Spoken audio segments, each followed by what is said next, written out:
Thank you, Waziri.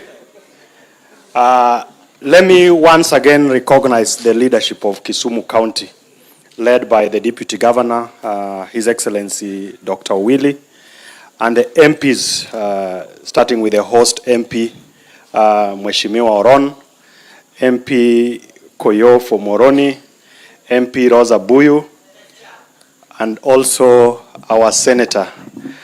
The Minister was just whispering to me that she's in charge of the elections of the dominant party, ODM, and that is why there was a bit of pandemonium when she arrived, to make sure that she's properly seated.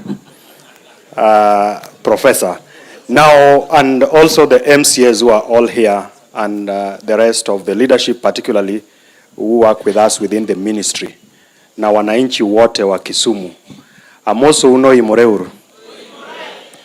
Let me appreciate all of you, because it's not every other day that you find that you sit the whole day to talk to us and also to listen to your colleagues.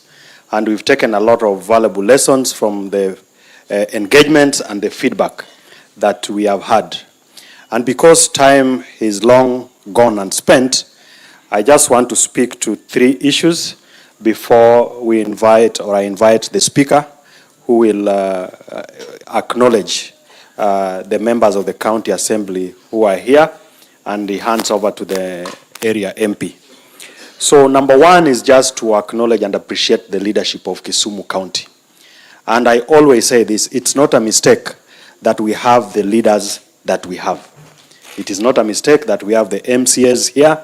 It's not a mistake that we have our members of parliament, as well as senators, and also the governor and the rest of the leadership.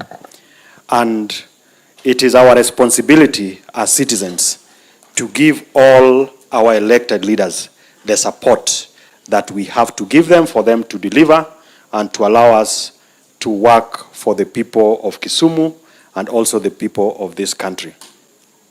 And just by their presence here, as people work in the executive, we do not take it for granted. And we will continue to work with them to support all of us.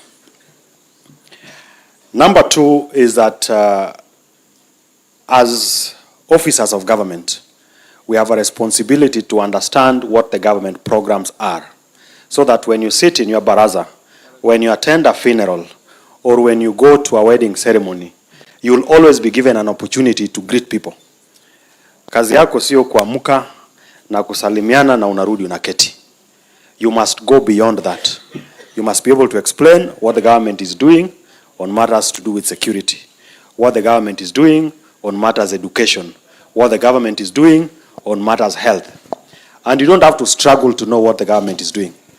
All you need to do, like today, is just to listen to my minister, and you'll know what the government is doing. All you need to do is to listen to what the president says when he stands to speak, wherever he is, and all the other senior officials of government. Today, because of all these engagements that the minister has been leading across the country, one of the most difficult areas, which is in the North Rift, where we have been struggling with issues of banditry, today alone, more than 40 guns have been surrendered. And this is because of the close working collaboration that we have with the public, and also that is being spearheaded by the leaders of government. And also the dedication that His Excellency the President has given in addressing matter security, and the amount of support and investment that has been put in. Issue number 3 is on alcohol and drug abuse. And I think here we really have to work very closely with the counties. There is a law that we have amended. We are waiting to table it in Parliament so that we are better powered to regulate that space.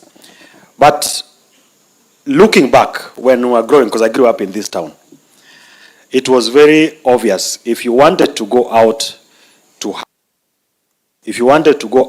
drink, you'll go to town and do what you need to do, and then you go back home.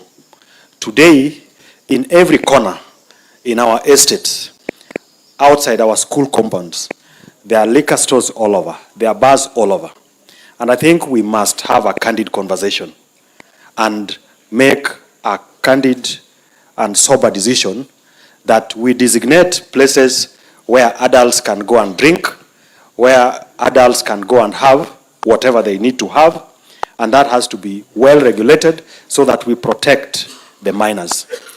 Just like the conversation on boda and matatu business, we must organize ourselves. And working together with all of you and the county government, it is something that we must do. Lastly, is the issue of violence. There are issues of gangs, criminalities all over. We must agree as a start that violence cannot be used as a currency in transacting our politics. So that there is not going to be any exceptions to this. So if we are politicians, if we are looking for leadership, we must be able to converse and persuade people. And if people don't agree with us, we will not tolerate use of criminal gangs to be able to settle scores. And as we address the challenge of unemployment amongst our youths, crime is not going to be the alternative. We are working on creating opportunities for employment, whether it's through the affordable housing program, whether it's through the digital program. And for those who still don't have jobs, let's work together to find something that will support the livelihoods of all of us. And because we were accompanied by the Deputy Inspector General of Police, Mr. Masengeli, I would just ask him to stand and greet us before we have the speaker speak. Thank you so much, sir, and thank you for the opportunity. This is a true testament kwamba mwananchi ndio mwenye nchi, si ndio? The leaders here, waheshimiwa,